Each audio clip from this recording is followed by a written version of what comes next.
നിങ്ങളുടെ ഭൂരിഭാഗം കുട്ടികളോട് 10ാം ക്ലാസ്സിലേക്ക് അഡ്മിഷൻ എടുത്ത കുട്ടികളാണ് ആണോ?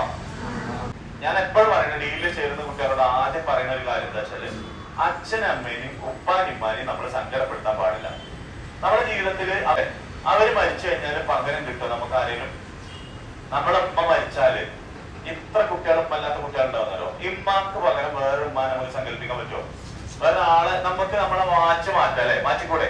ആണ്ട് ഇറങ്ങി തിരിക്കുന്ന സമയത്ത് നമ്മൾ ആദ്യം കണ്ട മുഖം നമ്മുടെ മാറ്റല്ലേ? ആ സമയത്ത് നമ്മൾ തിരിച്ചോ? ആ സമയത്ത് നമ്മൾ തുടങ്ങിയതാണ് ഉമ്മാനോട്ടുള്ള ബന്ധം. അന്ന് കണ്ട തന്നെയാണ് ഇപ്പോഴും നമുക്ക്. എന്തെങ്കിലും നഷ്ടപ്പെട്ടിട്ടുണ്ടോ? മാറ്റാൻ പറ്റിയിട്ടുണ്ടോ? ഇല്ല അല്ലെ? മാറ്റാൻ കഴിയില്ല. നമുക്ക് അതിലൊരു അഹങ്കാരം ഉണ്ട്. എന്തായാലോ നമ്മൾ ഉമ്മാൻ എന്ത് പറഞ്ഞാലും ഇമ്മ അത് കേൾക്കണം. കാരണം ഉമ്മ അടുക്കളപ്പണി എടുക്കണ ഇപ്പ ശമ്പളം കൊടുക്കുന്ന ഒരു ജോലിക്കാരിയാണ്. അങ്ങനെ തോന്നലാണ് നമുക്ക്. ഇമ്മ അടുക്കളപ്പണി എടുത്ത് തരുന്നേ, ഇന്റെ അടിവസ്ത്രം കഴുകി തരുന്നേ, ഇന്റെ കഴുകി തരുന്നേ, എനിക്ക് ചോറുണ്ടാക്കി തരുന്നേ, എനിക്ക് എന്റെ ഇത് ഉണ്ടാക്കി എന്റെ എന്താണ് വസ്ത്രങ്ങൾ അലക്കി തരുന്നേ, ഇന്റെ പാത്രം കഴുകി തരുന്നേ ഒരാള് മാത്രമാണ് ഉമ്മ. അല്ലാതെ ഒരു ഇതുമില്ല ഉമ്മാക്ക്. അല്ലാതെ ഒരു യോഗ്യത ഉമ്മാക്കില്ല. അത് ഉമ്മ ചെയ്ത് തന്നെ ഉമ്മാന്റെ ഉത്തരവാദിത്തമാണെന്ന് വിശ്വസിക്കുന്ന ആളുകളാണ് ഇതിന് ഭൂരിഭാഗം. അങ്ങനെയാണോ ശരിക്കും? അങ്ങനെയല്ല.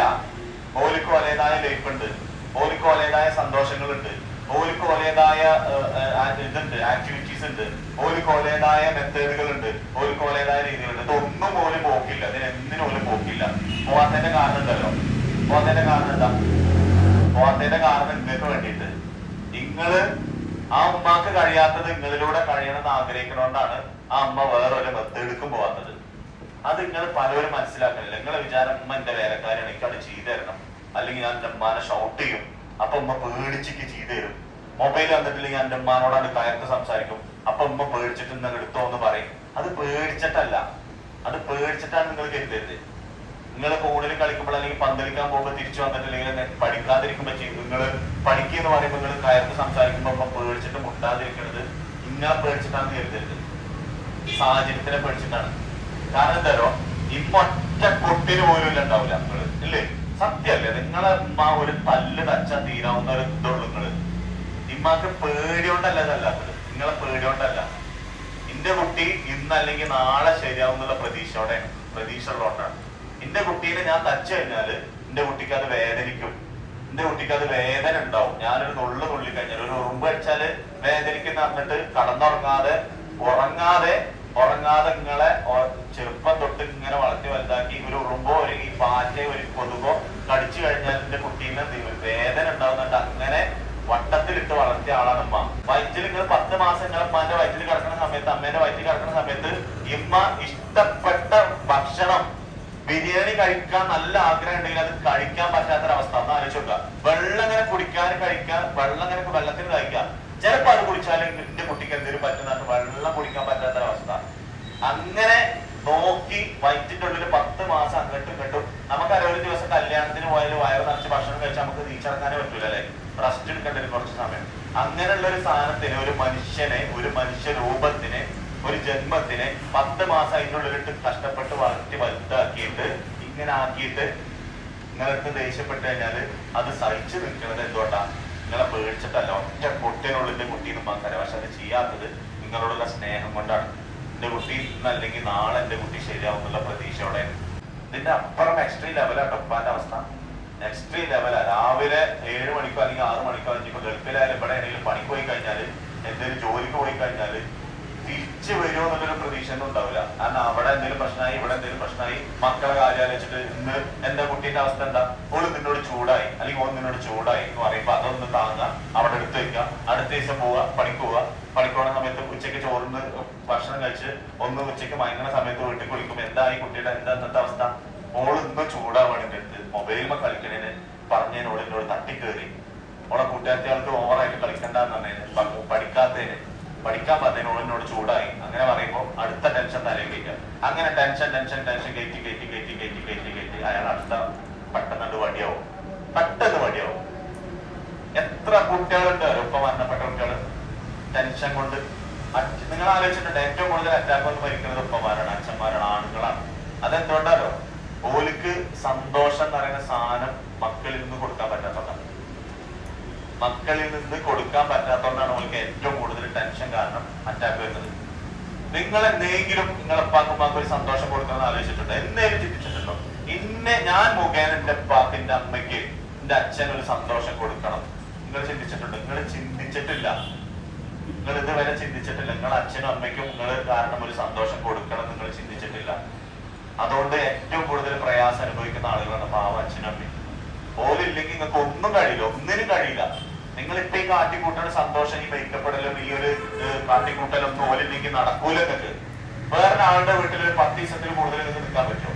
ഒരു ദിവസം വിരുന്നിന് പോയി കഴിഞ്ഞാൽ രണ്ടാമത്തെ ദിവസം അവിടുത്തെ ആൾക്കാർ പറയാൻ തുടങ്ങൂല്ലേ, ഭക്ഷണം പ്രാകാൻ തുടങ്ങും, മനസ്സിൽ പ്രാകാൻ തുടങ്ങും. മൂന്നാമത്തെ ദിവസം ഇൻഡയറക്റ്റ് ആയിട്ട് നിങ്ങളോട് പറയാതെ പറയും. നാലാമത്തെ ദിവസം നിങ്ങളോട് അറിയും നടക്കൂല, തന്നെ നോക്കലും കഴിയില്ല. ഇത് ഉമ്മാക്കും ഉപ്പാക്കും പറയാൻ കഴിയില്ല. ആ ഒരു പ്രതീക്ഷ ഉള്ളതുകൊണ്ടാണ് നിങ്ങൾ അവരെ ഇങ്ങനെ ദ്രോഹിക്കണത്. എപ്പോഴും അവർക്ക് ഇങ്ങനെ ടെൻഷൻ കൊടുക്കുന്നത്.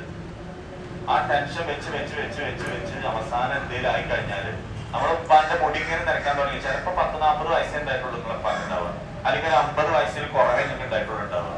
മമ്മൂട്ടിക്ക് എത്ര 73 വയസ്സാ അല്ലേ? മോഹൻലാലിന് എത്ര വയസ്സാ? 66 വയസ്സാ അല്ലേ? ഓരൊക്കെ എപ്പോഴും എന്നായി നടക്കുന്നത് മേക്കപ്പ് കൊണ്ട് മാത്രമല്ല, ഓരൊക്കെ ഫ്രീയ. ഓരോ മക്കളെ കാര്യം ആലോചിച്ചിട്ട് ഓർക്ക് ടെൻഷൻ ഇല്ല, ഓരോ മറ്റുള്ള കാര്യങ്ങൾ ആലോചിച്ച് ടെൻഷൻ ഇല്ല. ഇത് നിങ്ങളെ പേരൻസ് ഇപ്പൊ തന്നെ മുടി നനച്ചിട്ടുണ്ടാവും, മുഖം ചുക്കി ചുളിഞ്ഞിട്ടുണ്ടാവും അല്ലേ? ഓരോ പ്രയാസങ്ങളിലൂടെ കടന്നു പോകുന്നുണ്ടാവും. നിങ്ങൾക്ക് ഇതൊന്നും അറിയണ്ട, നിങ്ങൾക്ക് ഇതൊന്നും അറിയണ്ട. മുടി കൊഴിഞ്ഞ് തലയിൽ കഷന്റെ ആയിട്ടുണ്ടാവും. ഇതൊന്നും പോലെ പ്രായം കൊണ്ട് ഉണ്ടാവുന്നതല്ല, നിങ്ങൾ കൊടുക്കുന്ന ടെൻഷൻ കൊണ്ട് ഉണ്ടാവുന്നതാണ്. നിങ്ങൾ കൊടുക്കുന്ന ടെൻഷൻ കൊണ്ട്, നിങ്ങൾ പല കുട്ടികളും കൊടുക്കുന്ന ടെൻഷൻ കൊണ്ട് ഉണ്ടാവുന്നതാണ്. അപ്പൊ ഞാൻ നിങ്ങളോട് റിക്വസ്റ്റ് ചെയ്യണം എന്താ വെച്ചാല്, നിങ്ങൾക്ക് ആദ്യം വേണ്ടത് എഴുതാനും വായിക്കാനുള്ള കഴിവല്ല, അത് പടച്ചോൻ തരും, ദൈവം തരും. എവിടുന്ന് അറിയോ? ദൈവം തരുന്ന സംഭവം ഇതൊക്കെ അല്ലെ? ഒരാൾക്ക് കഴിവ്, ഞാനിപ്പോ പാട്ട് പാടുന്നത് എന്റെ കഴിവുകൊണ്ടല്ല എന്ന് വിശ്വസിക്കുന്ന ഒരാളാണ്. എന്തുകൊണ്ടാരോ? അതിക്ക് ദൈവം തന്നതാണ്. ആ കഴിവ് പാടാതെ കഴിവിക്ക് ദൈവം തന്നതാണ്.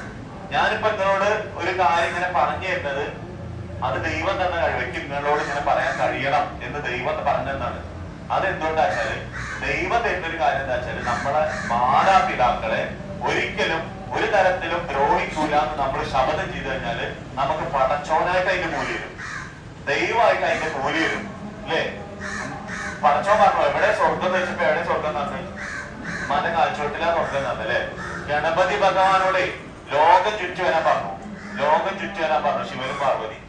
ഗണപതി ഭഗവാന്റെ അച്ഛനും അമ്മയും ലോകം ചുറ്റി വരാൻ പറഞ്ഞപ്പോ ഗണപതി ഭഗവാന് കേരളത്തിൽ നിന്ന് പോയിട്ട് ആഫ്രിക്കയിൽ ഇവിടെ പോയിട്ടല്ലേ ചുറ്റുന്നത്. എന്ത് ചെയ്താലോ? ശിവന്റെ പാർവതിന്റെ നടുക്ക് വലം വെച്ചു.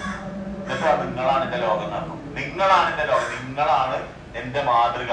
നിങ്ങളില്ലെങ്കിൽ ഞാനില്ല, നിങ്ങൾ തന്ന ഭക്ഷണം ഇല്ലെങ്കിൽ ഞാനില്ല, നിങ്ങൾ എന്റെ ഇപ്പൊ അധ്വാനിച്ചിട്ടില്ലെങ്കിൽ ഞാൻ ഇന്ന് ഈ രൂപത്തിൽ നിൽക്കൂല. എന്റെ ഉമ്മ എന്നെ കഷ്ടപ്പെട്ട് ഇത്ര വരെ എത്തിച്ചിട്ടില്ലെങ്കിൽ, എനിക്ക് നല്ല ഭക്ഷണം ഉണ്ടാക്കി തന്നിട്ടില്ലെങ്കിൽ, നല്ല വസ്ത്രം തന്നിട്ടില്ലെങ്കിൽ, നല്ല രീതിയിൽ എന്നെ നോക്കിയിട്ടില്ലെങ്കിൽ ഞാനില്ല എന്ന് പറഞ്ഞിട്ട് ലോകം പറഞ്ഞത് വരെയാണ്. അതുപോലെ വന്നത് നബി വന്നത് എവിടെ സ്വർഗം തന്നത്? ഇമ്മാന്റെ കാൽച്ചോട്ടിലെ സ്വർഗം തന്നത്. നിങ്ങൾ അത് മനസ്സിലാക്കിയിട്ടുള്ളത് വരെ നിങ്ങളെ വിചാരം ഇൻസ്റ്റഗ്രാമിലാണ് സ്വർഗം എന്നാണ്, അല്ലെങ്കിൽ പന്തലിക്കുമ്പോ പന്തലിലാണ് സ്വർഗം എന്നാണ്. നിങ്ങളെ വിചാരം നിങ്ങളെ കൂട്ടുകെട്ടിലെ സ്വർഗം. ഇവിടെ എന്തല്ല സ്വർഗം? അതിന് ഏറ്റവും വലിയ ഉദാഹരണം തരോ? നിങ്ങൾ സ്കൂൾ വിട്ടിട്ട് ഇന്ന് ട്യൂഷൻ വിട്ടിട്ട് വീട്ടിൽ നിന്ന് വീട്ടിൽ ചെല്ലുമ്പോ നിങ്ങൾ ബെഡ്റൂമിന്റെ റൂമിൽ നിന്ന് നോക്കി നോക്കാം. ഉമ്മ കടക്കാക്കരാം, ഒന്ന് ചെന്നോക്കാം, അമ്മ നിങ്ങളെ കടക്കുക, അങ്ങനെ കടന്നോക്കാക്കരാം. ഒന്ന് ചെന്നോക്കിയിട്ട് നിങ്ങൾക്ക് ചോറ് അവിടെ വെച്ചിട്ടില്ലെങ്കിൽ ദേഷ്യം ഉണ്ടാവും അമ്മേനോടെ. ഞാൻ അത്രയും കൂലിപ്പണി എടുത്ത് വരും, അങ്ങനെയുള്ള ഒരു ചിന്ത നിങ്ങൾക്ക്. നിങ്ങൾ എന്തിനാ വയ്ക്കണം? നിങ്ങളെ ആവശ്യത്തിന്, നിങ്ങളെ ഭാവി നോക്കാൻ വേണ്ടിട്ട്, നിങ്ങളെ അച്ഛനും അമ്മയ്ക്ക് സാധിക്കാൻ പറ്റാത്തത് നിങ്ങളിലൂടെ സാധിക്കാൻ വേണ്ടിട്ട് നിങ്ങൾ രാവിലെ ഇങ്ങോട്ട് വന്നിക്കണേ. അല്ല കൂലിപ്പണി എടുക്കാനല്ല, അധ്വാനിക്കാനല്ല. പക്ഷെ നിങ്ങളെ വിചാരം എന്താ? നിങ്ങളെ അച്ഛനും അമ്മയ്ക്കും വേണ്ടിയിട്ടാണ് നിങ്ങൾ പഠിക്കാൻ വരുന്നത്. ഓര് നിർബന്ധിച്ചിട്ടാ ഞാൻ പഠിക്കണത്. എന്നിട്ട് വീട്ടിലെത്തുമ്പോ ഭക്ഷണം കഴിക്കാൻ അവിടെ ഭക്ഷണം എടുത്ത് വെച്ചിട്ടില്ലെങ്കിൽ മനൊരു പ്രാക്കുണ്ട്, പല്ല് കഴിച്ചിട്ടൊരു വർത്താനുണ്ടെങ്കിൽ എവിടെ ചോറ് നല്ലൊരു തൊള്ളടലുണ്ട്. വിളിയേക്കൂല അല്ലേ? വിളിയേക്കൂല. എന്നിട്ട് കുറെ നേരം മൊബൈൽ കളിച്ചു ടി വി കാണും. എന്നിട്ടും എന്തൊക്കെ ചോറ് തരാത്ത അപ്പോഴൊന്നും പ്രാകും. അപ്പോഴും വിളിയേക്കൂല അല്ലേ? അപ്പോഴും നിങ്ങളമ്മ വിളിയേക്കൂല. എന്നിട്ട് പിന്നെ റൂമിൽ വെച്ചാൽ എന്താ പല നോക്കാത്ത, എന്തെങ്കിലും വിളിയേക്കാത്ത തള്ളലുണ്ട്, അപ്പോഴും വിളിയേക്കൂല. ഇതെന്താ വിളിയേക്കാത്ത ചെയ്തിട്ട് ഒരു 4-5 തള്ളുകളിൽ ഇങ്ങനെ തിരിഞ്ഞെടുക്കുമ്പോ ചത്തിട്ടുണ്ടാവും, മരിച്ചു പോയിട്ടുണ്ടാവും. അതോടെ കഴിഞ്ഞു നിങ്ങൾ ഈ കാട്ടിക്കൂട്ടണ എല്ലാ സന്തോഷവും. അതോടെ കഴിഞ്ഞ് നിങ്ങൾ ഇപ്പൊ ഈ കാട്ടിക്കൂട്ടുന്ന അഹങ്കാരങ്ങളും ഫ്രണ്ട്ഷിപ്പുകളും ഇൻസ്റ്റഗ്രാമും നിങ്ങൾ എന്തൊക്കെ എന്റർടൈൻമെന്റ് ആണ്, അതോടെ കഴിഞ്ഞ് നിങ്ങളത് തീർന്നു, അതോടെ നിങ്ങളത് തീരും. അത്രയുള്ള നിങ്ങളൊക്കെ ഈ കാട്ടിക്കൊടുന്ന സന്തോഷം. അപ്പൊ അതാണ് അത്രയും വലുതാണ് ആ സാധനം എന്നുള്ളത്. അത്രയും വലുതാണ് അത്. അത്രത്തോളം ഇമ്പോർട്ടന്റ് ആണ് നിങ്ങളെ പേരൻസിന്. നിങ്ങൾ എത്ര തട്ടി കയറിയാലും നിങ്ങളെ പേടിച്ചിട്ട് മുണ്ടാതിരിക്കാന്ന് ഒരിക്കലും നിങ്ങൾ കരുതരുത്. ഒറ്റ കുട്ടി നിങ്ങളില്ല എന്നുള്ളത് ഉമ്മാക്കും അറിയാം ഉപ്പാക്കും അറിയാം. പക്ഷെ അത് ചെയ്യാത്ത എന്താ വെച്ചാല് ഇന്റെ കുട്ടീനെ ഞാൻ തച്ചാലും വേദനിക്കണത് എന്റെ ഹൃദയമാണെന്ന് ഉമ്മാക്ക് അറിഞ്ഞോണ്ടാ, അല്ലെങ്കിൽ ഇപ്പാക്ക് അറിയണോണ്ടാ, അച്ഛനെ അറിയണോണ്ടാ. ഇന്റെ കുട്ടീനെ 2 കൊട്ടിനില്ല, പക്ഷെ എന്റെ കുട്ടീനെ ഞാൻ തച്ചു കഴിഞ്ഞാല് ഇന്റെ കുട്ടീനേക്കാൾ വേദനിക്ക് എനിക്കാണെന്ന് മനസ്സിലാക്കണോണ്ടാണ് ആ അമ്മങ്ങളെ തല്ലാത്തത്, ആ അച്ഛങ്ങളെ തല്ലാത്തത്. അത് നിങ്ങൾക്ക് അറിയില്ല. എന്റെ ഉമ്മ പോയി കഴിഞ്ഞാൽ ഞാൻ എന്റെ അവസ്ഥ എന്തായിരിക്കും എന്ന് ചിന്തിക്കാം. ഓൻ നിങ്ങളോട് എന്താ പറയണേ? നിങ്ങളോട് അടുക്കള പണി എടുക്കാൻ പറയണ്ടോ? അല്ലെങ്കിൽ രാവിലെ ഇപ്പൊ അച്ഛൻ പറയണ്ട നിങ്ങളോട് ഇന്റെ ഭാര്യ പണിക്കുവോ, ഇന്റെ ഭാര്യ ഹോട്ടൽ എടുക്ക്, അല്ലെങ്കിൽ ഇന്റെ ഭാര്യ മറ്റേ പണി എടുക്ക്, മറിച്ചേ പണി എടുക്ക്, എന്നിട്ട് അതിന് കുറച്ച് സമ്പാദിച്ചോണ്ട്, അല്ലെങ്കിൽ രാവിലെ പണിക്കോയിക്കോ, എന്നിട്ട് പഠിക്കാൻ പോയാൽ ആരെങ്കിലും പറയണ്ടോ? ഇങ്ങനെയൊക്കെ സ്വർഗതുല്യമായിട്ടുള്ള പരിഗണനയും സൗകര്യം നിങ്ങൾക്ക് തന്നിട്ട് നിങ്ങൾ ചെയ്യുന്ന അഹങ്കാരത്തിന് നിങ്ങൾക്ക് എവിടെ മാർക്കിട്ട? നിങ്ങൾക്ക് എവിടെ പഠിച്ച മാർക്കിട്ട? നിങ്ങൾക്ക് മാത്സ് ടഫാണ്. എന്തുകൊണ്ടാ മാത്സ് ടഫ്? എന്തുകൊണ്ടാ? പടച്ചോന്റെ ദൈവത്തിന്റെ അനുഗ്രഹമുള്ള കുട്ടിക്ക് 50% താൻ പാല് ദൈവം പാലിന്റെ ഡയലോഗില്ലേ, 50% മാർക്കിൽ കിട്ടണമെങ്കിൽ 100-ൽ ഒരു 50 മാർക്കിൽ കിട്ടണമെങ്കിൽ നിങ്ങൾ അനുഗ്രഹമുള്ള കുട്ടികളാവണം. അനുഗ്രഹം മദ്രസ പോയിട്ട് അനുഗ്രഹം ഉണ്ടാവില്ല, അമ്പലത്തിൽ പോയിട്ട് അനുഗ്രഹം ഉണ്ടാവില്ല. അതിന് മുമ്പ് മാനിപ്പാനി ബഹുമാനിക്കാൻ പഠിച്ചാലേ, അവരെ സ്നേഹിക്കാൻ പഠിച്ചാലേ, അവരെ ദ്രോഹിക്കാതിരുന്നാലേ അനുഗ്രഹം ഉണ്ടാവുള്ളൂ. ആദ്യം അവിടുത്തെ തുടങ്ങണം. ഇന്നത്തെ സ്കൂളിൽ മദ്രസെന്നും അമ്പലത്തിൽ നിന്നൊക്കെ കിട്ടുള്ളൂ. ആദ്യം സ്വന്തം അച്ഛന്റെ അമ്മേന്റെ അടുത്ത് തുടങ്ങണം, ഇമ്മാന്റെ അടുത്ത് തുടങ്ങണം, ഉപ്പാന്റെ അടുത്ത് തുടങ്ങണം. ആദ്യ ഘട്ടം പറയുന്നത് അച്ഛൻ അമ്മേനും ഉപ്പാനും ഇമ്മാനും ദ്രോഹിക്കരുത്, അവർക്ക് വിഷമം ഉണ്ടാക്കിക്കരുത്. ഒറ്റ പൊട്ടിലില്ല നിങ്ങളത് മനസ്സിലാക്കിയാൽ മതി.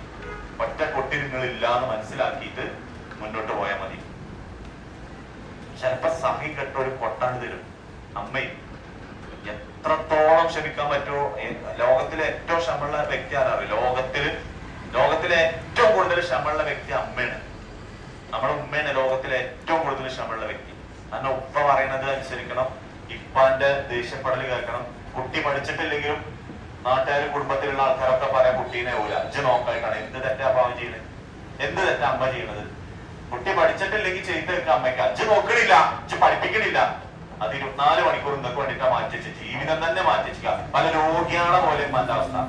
നിങ്ങളൊക്കെ ട്യൂഷൻ സെന്റർ കാണാൻ പറ്റും, ട്യൂഷൻ സെന്ററിൽ വരുന്ന അങ്ങാടി കാണും, കടയിൽ കയറും, മുട്ടായി ഇതൊന്നും പറ്റാതെ 4 ചുമന്റെ ഉള്ളിൽ ജീവിതം ഒതുക്കി കൂട്ടി നിങ്ങൾക്ക് വേണ്ടിട്ടാണ് മാറ്റിവെച്ചിരിക്കണം. അപ്പൊ ആവും അങ്ങനെ ഒതുക്കി കൂടിക്കണം. എന്നിട്ട് അതിന് ഇങ്ങനെ ദ്രോഹിക്കുക, അതിനെങ്ങനെ ഇടങ്ങാറാക്കുക.